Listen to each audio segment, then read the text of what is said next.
Alright guys, welcome back to Ben's Firewood. Today I am working on the pile of oak that you saw get dumped in the last clip there.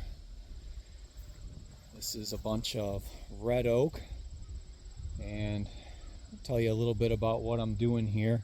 Let me flip the camera around.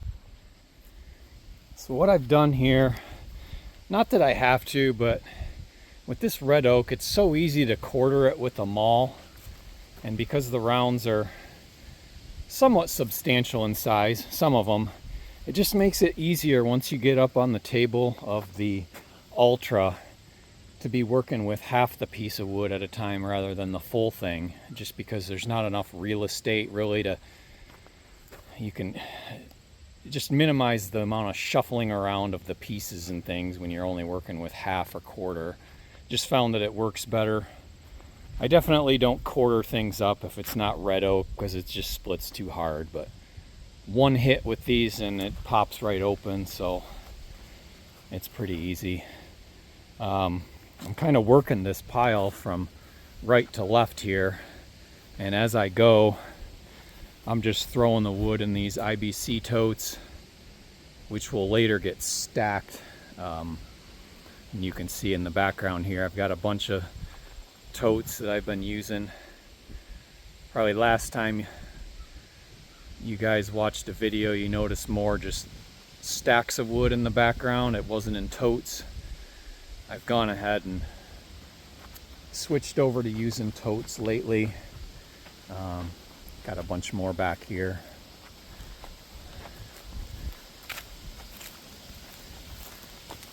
So everything you see basically right now is all wood that I have just produced within the last couple months. It'll all be for next year. I've pretty much sold out of anything seasoned already. Everybody's calling and wanting their wood early, it seems like, with me anyway. So here we got a bunch more. These are all the 330 gallon IBC totes on this side here. So that's all oak of one form or another, mostly red oak. And you can see here, mostly red oak in this row here, and mostly maple in this row closer to the trees. You'll notice I'm putting the bladder covers from the IBC totes over this wood that's back here under the trees, just to try to keep some of the moisture off of it. It doesn't dry as well back here, but because of my limited space, I kind of have to use this area. So put the covers on back here, try to keep some of the rainwater out, because once it gets wet, it takes a lot longer for that rain water to dry up, being under these trees and whatnot. But you can see here, bunch of empty IBC totes I just picked up, got those all cut out, ready to go. And you can see here, a couple face cords of cherry in the dump trailer ready to go out for delivery tomorrow. So I'm gonna set this camera down somewhere, fire up the Ultra. Got the 4-way wedge in here. If I look at some of these pieces of wood, some of the splits are a little small, some of them a little beefier. Try to put a nice mix in there. Seems like most of my customers are pretty happy with the way I split the wood, so just kind of keep rolling with that. Use the 4-way wedge when I can. Just get more done at a time. Maybe not as good a control over all the split sizes, but I think I can do a plenty good enough job. So let me set this camera down and get started.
Alright, I got those 2 totes full enough.